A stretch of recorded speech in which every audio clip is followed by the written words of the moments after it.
Hello friends, welcome to Indian flavours. இன்றைக்கி நாம் பார்க்க போகிற ரெசிபி காளான் மசாலா. காளான் மசாலா ரொம்ப டேஸ்டான ரெசிபி. இது எப்படி பண்ணுறதுன்னு இன்றைக்கி பார்க்கலாம். இது ரொட்டி, சப்பாத்தி, நான், புலவ், அப்புறம் ரைஸ்க்கு கூட சேர்த்து சாப்பிட ரொம்ப டேஸ்ட்டாக இருக்கும். வாங்க இந்த டேஸ்டான ரெசிபி எப்படி பண்ணுறதுன்னு பார்க்கலாம். பேன் சூடானதும் அதில் 3 டேபிள் ஸ்பூன் எண்ணெய் சேர்த்துக்கோங்க. இப்போ அதில் நம்ம வச்சுருக்கிற ஒரு பட்டை, 2 கிராம்பு, 3 ஏலக்காய், அரை டீஸ்பூன் ஜீரகம் சேர்த்துக்கோங்க. நல்லா வதக்கி விட்டுக்கோங்க.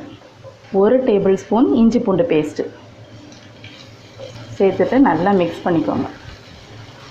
இப்போது இந்த இஞ்சி பூண்டோட பச்சை வாசனை போகிறது வரைக்கும் நம்ம வதக்கிட்டே இருப்போம். இஞ்சி பூண்டு நல்லா வதங்கிடுச்சு, அதோட பச்சை வாசனை எல்லாமே போயிடுச்சு. இப்போ ஒரு கொத்து கருவேப்பிலை, 2 பச்சை மிளகாய் நறுக்கி வச்சுருக்குவேன், அதையும் ஆட் பண்ணிக்கணும். இப்போ ஒரு வெங்காயத்தை பொடியை நறுக்கி வச்சுருக்குவேன், அதை ஆட் பண்ணிக்கலாம். சால்ட்டு சேர்த்துக்கோங்க. இப்போ வெங்காயம் நல்லா வதங்கிடுச்சு. நம்ம ஃப்ளேமை சிம்முக்கு வச்சுட்டு பவுடர்ஸ் எல்லாம் ஆட் பண்ணிக்கலாம்.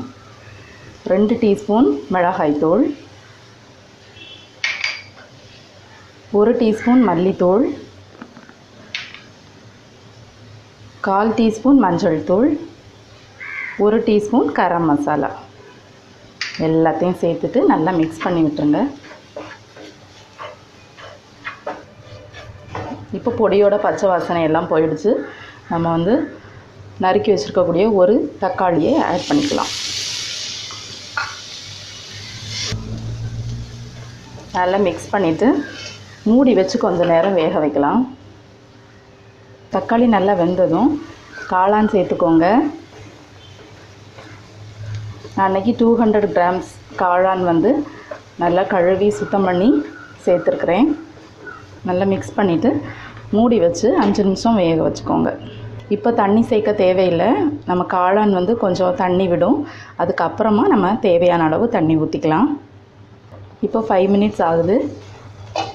காளான் கொஞ்சம் தண்ணி விட்டுருக்கு, நல்லா வெந்திருக்கு. இந்த டைமில் நம்ம கொஞ்சமாக தண்ணி ஆட் பண்ணிக்கலாம். நமக்கு தேவையான அளவு, உங்களுக்கு கிரேவி எவ்வளோ தேவையோ அந்த அளவுக்கு தண்ணி சேர்த்துக்கோங்க. 2 மினிட்ஸ் அப்படியே வச்சுக்கோங்க, வேகட்டும். இப்போ 2 மினிட்ஸ் ஆகுது, ஓப்பன் பண்ணி பார்க்கலாம். இப்போ காளான் நல்லா ரெடி ஆகிடுச்சு. இந்த டைமில் ஃபைனலாக நம்ம நறுக்கி வச்சுருக்கக்கூடிய கொஞ்சமாக கொத்தமல்லி தலையை சேர்த்துக்குவோம். இதை இன்னொரு பவுலுக்கு ட்ரான்ஸ்ஃபர் பண்ணிக்கலாம். இப்போது நம்மளோட காளான் மசாலா சூப்பராக ரெடி ஆகிடுச்சுங்க. ரொம்ப டேஸ்டியான ரெசிபி இது. கண்டிப்பாக நீங்களும் உங்கள் வீட்டில் செஞ்சு பாருங்கள்.